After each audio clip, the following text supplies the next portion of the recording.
اعوذ باللہ من الشیطان الرجیم، بسم اللہ الرحمن الرحیم۔ السلام علیکم ورحمۃ اللہ وبرکاتہ۔ امید ہے کہ آپ تمام ناظرین بخیر و عافیت ہوں گے۔ آپ سب کو آج کی اس کلاس میں خوش آمدید کہتا ہوں۔ جیسے کہ آپ سب واقف ہیں کہ کلاس کا topic teach your self Islamic ideology ہے، خود سے اپنے عقائد کو سیکھیں۔ اس سلسلے کی آج کی چوتھی تقریر آپ کی سماعتوں کے حوالے کرنے جا رہے ہیں، جس میں ہم اور آپ گفتگو کریں گے انسان اور حیوانوں کے درمیان موجود مشترکات کے اوپر۔ یعنی ہم اور آپ سمجھیں گے آج کہ کن چیزوں میں انسان اور حیوان مشترک ہیں اور کن چیزوں میں انسان اور حیوان الگ ہیں۔ جیسے کہ ہم اور آپ واقف ہیں کہ انسان اور حیوان میں بہت سی مماثلات سملرٹیاں مشترکات ہیں۔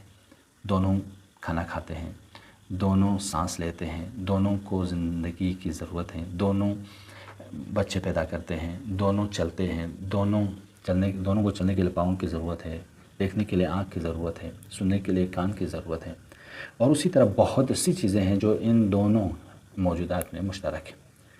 لیکن خدا نے انسان کو عقل دے کر انسان کو اشرف المخلوق بنایا اور وہ حیوانات کے دائرے سے نکال کر باہر، اور اسی عقل کی بنا پر انسان بہت سی چیزوں کو درک کرتے ہیں اور اس کے ذریعے علم کو وسیع پیمانے پر حاصل کرتا ہے، ایمان حاصل کرتا ہے، جس کی بنا پر وہ حیوانوں سے جدا ہو جاتا ہے۔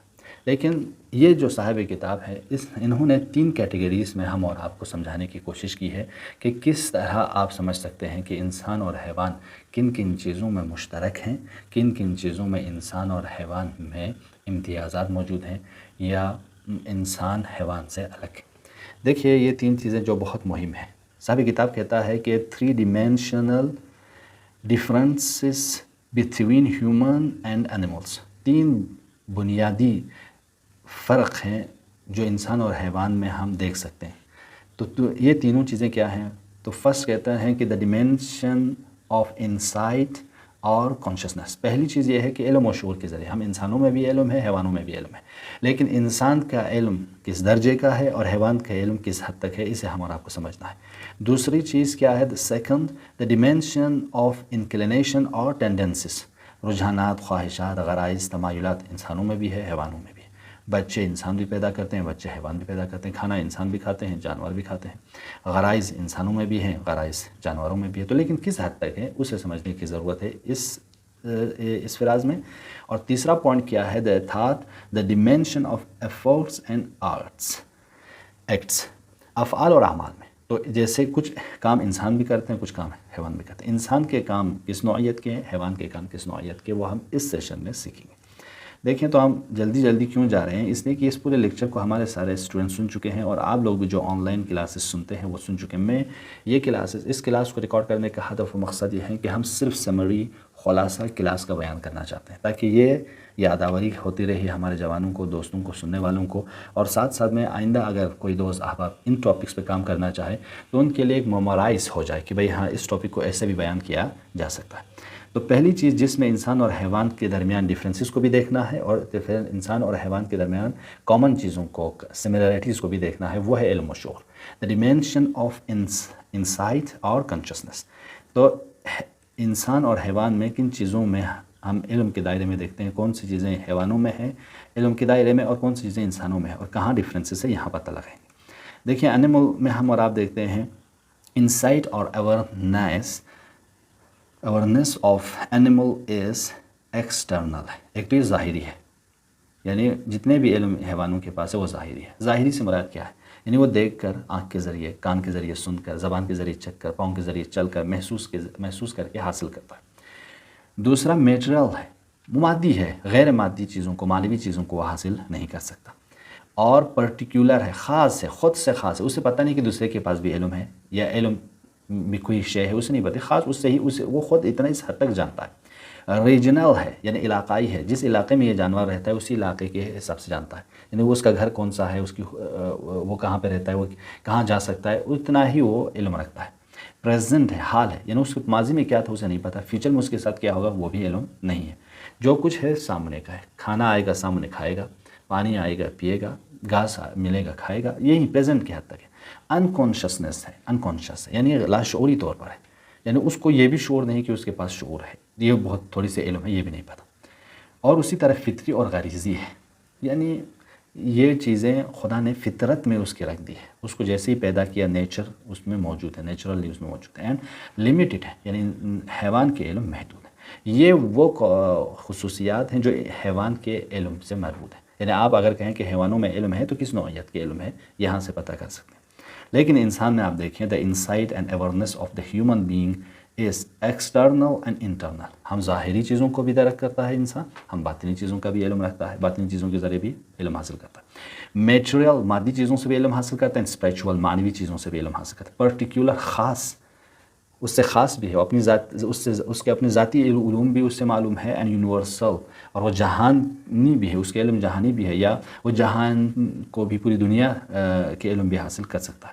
پریزنٹ حال کو بھی جانتا ہے، پاسٹ کو بھی، ماضی کو بھی جانتا ہے، فیوچر مستقبل کو بھی جانتا ہے، یعنی انسان ایک ایسا موجود ہے جو ماضی کے واقعات اور حالات سے عبرت حاصل کرتا ہے اور مستقبل کے زندگی کو سنوارنے کی کوشش کرتا ہے، اور کانشیس ہے، شعوری ہے، انکانشیسنس نہیں ہے، شعوری طور پر اس کے پاس علم ہے، اور کیپیبل آف انکریز ہے، اسے معلوم ہے کہ اس کے علم افزائش کرتا ہے، لہٰذا لکل ذی علم عالم، ہر عالم کے اوپر ایک عالم ہے، یعنی جتنا انسان علم حاصل کرتا ہے اتنا وہ اس کا علم بڑھتا جاتا ہے، اور اس کے علم انکریز ہوتا ہے، بڑھتا ہے، لہٰذا علم حاصل کرتے ہیں۔ ہم کالج میں، یونیورسٹیوں میں کیوں جاتے ہیں؟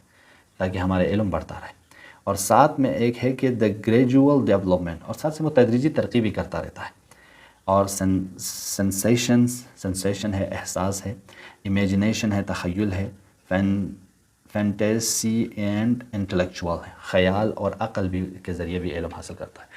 علم کی دنیا میں انسان اور حیوان میں کہاں مشترکات ہیں یہاں پتہ لگا سکتے ہیں، اور کن چیزوں میں انسان حیوان سے الگ ہیں یہ بھی آپ یہاں معلوم کر سکتے ہیں۔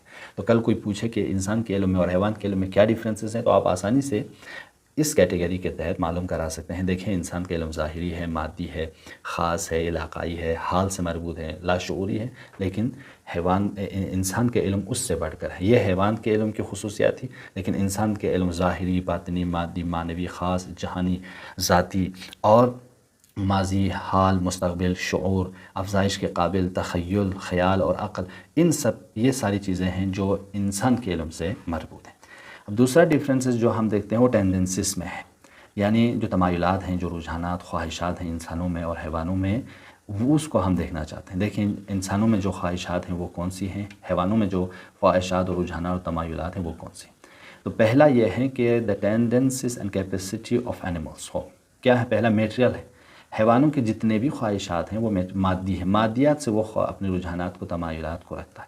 دوسرا پرسنل ہے، ذاتی طور پر وہ اپنے خواہشات کو پورا کرتا ہے، یا خود کو، یا اپنی جفت کو، یا اپنے بچے کو، حد تک فیملی کے حد تک وہ اپنے خواہشات، تمایلات رکھتا ہے۔ انکانشیسنس، لاشعوری طور پر اس کے اندر یہ چیزیں موجود ہیں۔ اور انڈیویجول انٹرسٹس، یہ اپنے فردی یا ذاتی مفادات کے لیے یہ خواہشات پورے کرتے ہیں، یہ رجحانات رکھتے ہیں، اور لمٹ بھی ہے، ایسا نہیں ہے کہ ان لمٹ ہو۔ جو علم کے دائرے میں آپ نے بتایا وہی حیوان کے خواہشات کی اور رجحانات اور تمایلات اور صلاحیت کی دنیا میں بھی موجود ہے، یعنی ان کی صلاحیتیں محدود ہیں، پرسنل ہیں، میٹریل ہیں، اور خصوصی ہیں ان سے، اور لاشعوری طور پر۔ لیکن انسان کا کیا ہے؟ The tendencies and capacity of human being کیا ہے؟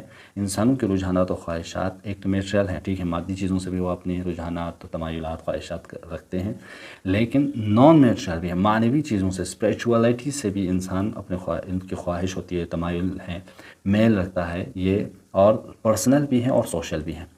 ساتھ ساتھ میں کانشیسنس ہے، شعوری طور پر وہ جانتا ہے کہ میں کیا کر رہا ہوں، کیا نہیں کر رہا ہوں، ایتھیکل ہے، اخلاقی ہے، اور ان لمیٹڈ ہے۔ لہٰذا یہ انسان ایسا موجود ہیں جس کے خواہشات اتنے ہیں کہ وہ اخلاقی دائرے میں اپنی ذاتی خواہشات کو، اپنے فردی خواہشات کو، سب کو قربان کرتا ہے اس اخلاقی، انسانی اور الہی کام کے لیے۔ لہٰذا انسان راہ خدا میں شہید ہو جاتا ہے۔ کیوں؟ کیونکہ اسے معلوم ہے کہ اس راہ میں شہید ہو جاؤں گا تو بہتر ہے کہ میں اپنی ذاتی کسی کام پر قربان ہو جاؤں، یعنی اپنی ذات کو اپنے ذات پر الہی کاموں کو، دینی کاموں کو، اخلاقی کاموں کو، انسانی کاموں کو مقدم کرتا ہے۔ کیوں؟ کیونکہ اس کے پاس وہ رجحانات، وہ خواہشات اور وہ تمایلات موجود ہیں، وہ ہے ایتھیکل، یعنی اخلاقی تمایلات کی بنا پر، دینی تمایلات کی بنا پر وہ انسان ترقی کرتا ہے۔ لہٰذا یہاں بھی آپ اندازہ کر سکتے ہیں کہ تمایلات کی دنیا میں بھی انسان اور حیوان کہاں پہ مشترک ہیں اور کہاں پہ انسان حیوانوں سے الگ ہوتا ہے۔ یہ سرسری طور پر ہم سمجھ سکتے ہیں۔ اب تیسرا جو ٹاپک ہم لوگوں کا رہتا ہے the acts and behaviour of human and animals. تو اب انسان اور حیوان کے بیہیورس میں بھی کیا کیا فرق ہیں، اور اعمال میں اور افعال میں کیا کیا ڈفرینسز ہیں، وہ بھی ہم یہاں پہ معلوم کر سکتے ہیں۔ دیکھیں اینیملس کے افعال کیا کیا ہیں۔ The acts and behaviour of animals determinate. پہلی چیز تو تمام حیوانوں کے کام سارے طے شدہ ہیں۔ بلی کو بلی کا کام ہے، چوہا کو چوہے کا کام ہے، کتے کو کتے کا ہے، گائے کو گائے کا ہے، گھوڑے کو گھوڑے کا کام ہے، ہاں مچھر کو مچھر کا کام ہے۔ ہر حیوانات کی دنیا میں آپ جتنے بھی حیوانات کو دیکھیں ان کے کام ڈٹرمنیٹ ہیں، طے شدہ ہے کہ ان کو یہ کام کرنا ہے۔ بلی کے کام کو کتا نہیں کرتا، کتے کے کام کو گائے نہیں کرتا، گائے کے کام کو گھوڑا نہیں کرتا، ہر ایک کو اپنے اپنے کام مشخص ہے، اس سے ہٹ کے انجام نہیں دیتا۔ دوسرا لمٹ ہے، محدود ہے، کہ ہر کام ان کے محدود طریقے سے کرتا ہے۔ میٹرل ہے، مادی امور سے مربوط ہے، اور فطری طور پر انکانشس ہے، اور لاشعوری طور پر ان کو معلوم ہے۔ ریجنل ہیں، علاقائی ہیں۔ present with a motive based on personal interests اور family interests، یعنی یہ اپنی ذاتی اور خاندانی مفادات کے لیے ہی کام کرتے ہیں۔ یہ حیوانوں کے کام کی خصوصیات ہیں جو آپ یہاں پہ دیکھ سکتے ہیں۔ لیکن ہیومن بینگ، انسانی امور کیا ہے، انسان کے افعال کون سے ہیں، کہ the acts of human beings free and made by choice۔ پہلا کہ مختار ہے، مجبور نہیں ہے، طے شدہ نہیں ہے، وہ اچھے کام بھی کر سکتے ہیں، برے کام بھی کر سکتے ہیں، حلال کام بھی کر سکتے ہیں، حرام کام بھی کر سکتا ہے، اور صحیح کام بھی کر سکتا ہے، غلط کام بھی کر سکتا ہے۔ میٹرل، مادی کاموں کو بھی کام کر سکتا ہے، اور معنوی کاموں میں بھی وہ اپنے آپ کو ملبوس کر سکتا ہے۔ یعنی ہم میٹرل ہیں اینڈ اسپریچول۔ کانشیس، شعوری کام کرتا ہے۔ ان لمیٹڈ، لامحدود ہیں اس کے کام۔ یونیورسل، جہانی ہے۔ اینڈ سوشل، اجتماعی کام کرتا ہے۔ ایتھیکل، اخلاقی۔ اینڈ آئیڈیل، ارمانی کام۔ انٹلیکچوئل، عقلی کام۔ یہ سارے امور ہیں، اور جس کے بنا پر یہ انسان ہم ظاہری طور پر، ہم باطنی طور پر، یعنی ڈیولپڈ اینڈ ترقی کرنے کی وہ صلاحیت رکھتا ہے۔ تو اس ناطے ہم اور آپ دیکھتے ہیں کہ یہ انسان وہ واحد موجود ہے جو ہم اپنے انسان دو چیزوں سے مل کر بنے۔ ہم انسان کے ایک پہلو جسم ہے، ایک روح ہے، لہٰذا کچھ چیزیں جسم کی ضروریات ہیں، کچھ چیزیں روح کی ضروریات ہیں، اور جسم کی ضرورت کو بھی پورا کرنا بھی واجب ہے، روحی ضرورت کو پورا کرنا بھی واجب ہے۔ اسی طرح کچھ چیلنجز روح کو ہے، کچھ چیلنجز جسم کو ہے، کچھ بیماریاں جسم کے لیے ہیں، کچھ بیماریاں روح کے لیے۔ جسم جب بیمار ہو جاتا ہے تو انسان ڈاکٹر کے پاس جاتا ہے، معالجہ کرتا ہے، دوا کر لیتا ہے، اور اس کے ذریعے خود کو ٹھیک کرتا ہے۔ اور روح جب بیمار ہو جائے تو انسان علماء کے پاس، علماء اخلاق کے پاس، معنوی شخصیات کے پاس رجوع کرتا ہے، اور اسی طرح اپنی روحی بیماری کو دور کرتا ہے۔ لیکن جسم اگر بیمار ہو جائے تو شاید انسان دین سے، خدا سے، قرآن سے، معنویات سے دور نہیں ہوگا۔ لیکن انسان جب اگر روحی بیماری میں مبتلا ہو جائے، حسد، کینہ، بغض، بزرگوں کی توہین کرنا، یا فساد کرنا، گناہ کرنا، معصیت الہی میں خود کو ملبوس کرنا، یہ وہ کام ہے جو روح کو بیماری لگتی ہے۔ اگر انسان اس میں ملبوس ہو جائے تو پھر یہ انسان دین سے بھی، ایمان سے بھی، قرآن سے بھی، اور تمام اچھے اخلاقی امور سے دور ہو جاتا ہے۔ یہ خطرناک بیماری ہے۔ اسی بنا پر آپ دیکھیں کہ جب انسان انسانیت سے، دین سے، اخلاق سے دور ہو جاتا ہے تو پہلی جنگ عالمی جنگ میں اتنے سارے بے گناہ انسانوں کو قتل کرتے ہیں۔ دوسری عالمی جنگ میں ہٹلر جیسے ظالم کتنے انسانوں کو قتل عام کرتا ہے۔ امریکہ جاپان کے ہنستے بستے شہر، ہیروشیما اور دوسرا شہر جو ان دو شہر تھے نا، ناگاساکی، ان دو شہروں کو ایٹم بم کے ذریعے کیسے تباہ برباد کرتا ہے۔ یہ سب روحی بیماری ہے۔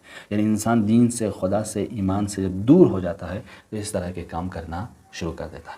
تو لازم ہے کہ ہم اور آپ اس طرح کے آئیڈیالوجیز کو پڑھیں، تعلیمات کو پڑھیں، خود شناسی کریں کہ واقعا ہم انسان کیا ہیں، ہم میں کون سی کوالٹیز ہیں، کون سی کیپیبلٹیز ہیں، صلاحیتیں ہیں، توانائیاں موجود ہیں جس کے ذریعے ہم خود کو بڑھا سکتے ہیں، خود کو اچھے مقام پر فائز کرا سکتے ہیں، وہ سمجھ سکیں۔ ایسا نہ ہو کہ ہم حیوانوں کی طرح زندگی بسر کریں اور کل قیامت میں خدا کہے کہ تم تو حیوان ہو یا حیوانوں سے بھی بدتر ہو، چونکہ تمہارے پاس آنکھیں تھیں، لہم اعین لا ينظرون بها ولهم آذان لا يسمعون بها ولهم عقول لا يفهمون بها هم كالانعام بل هم اضل السبیل۔ یہ تو جانور ہیں یا جانوروں سے بھی بدتر ہے، کیوں کہ تمام امکانات اور صلاحیت کے باوجود بھی انسان اگر حیوانوں کی طرح ہی رہے یا حیوانوں سے بدتر ہو جائے تو یہ انسان کا ہم اور غم، شکم اور زر شکم ہو جائے تو یہ خطرناک ہے کہ جس کے لیے وہ اپنے آپ کو دنیاوی اور بیہودہ چیزوں کے لیے خود کو قربان کرے۔ لہٰذا لازم ہے کہ ہم اور آپ ان چیزوں کو سمجھیں، دوسروں کو سمجھانے کی کوشش کریں، پڑھیں۔ لہٰذا ان آئیڈیالوجیز کا پڑھنا ہمارے اوپر واجب ہے، ان کا سیکھنا ہم لوگوں کے اوپر واجب ہے۔ امید کرتے ہیں کہ آج کے مختصر سے تقریر بھی آپ کے آپ کے لیے مفید رہا ہو. اگر کوئی کمی پیشی یا کوئی رائے مشورہ آپ کو دینا چاہیں تو حتماً ہمیں ہمارے سوشل میڈیاز کے ذریعے، گروپس کے ذریعے، کمنٹ باکس میں، یوٹیوب پہ، انسٹاگرام پہ ہمیں ضرور آپ کے زرین خیالات سے نوازیں. والسلام علیکم ورحمۃ اللہ وبرکاتہ.